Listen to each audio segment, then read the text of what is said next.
My name is Ryan Roth. I'm a financial advisor at Equitable and LPL Financial, and today I have the privilege of representing the Art and Marty Barker Center in Milliken, Colorado. My partner for Dancing with the Stars this year is Ian. Practice is going amazing. We're getting together about once a week for an hour. We have our choreography down, we have our music down, and we're ready to go.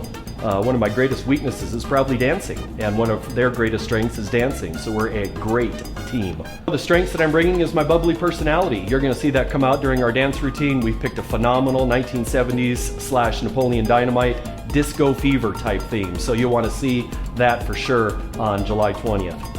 I'm a firm believer in the mentorship aspect that the Boys and Girls Club offers. I'm a firm believer that our youth today need to see those role models that they can someday become. It doesn't matter if you give $1 or $100, maybe even more, all of it's going to a great cause to see all of us up on stage. All seriousness aside, it's going to be a great event. We're so glad that you're going to partake, whether it's with me or another one of my competitors that evening. I'm just thrilled to be a part and to raise money for these kids of the Boys and Girls Clubs here in Weld County. So don't forget to vote early and vote often for Ryan and Ian at the Colorado Dance Collective.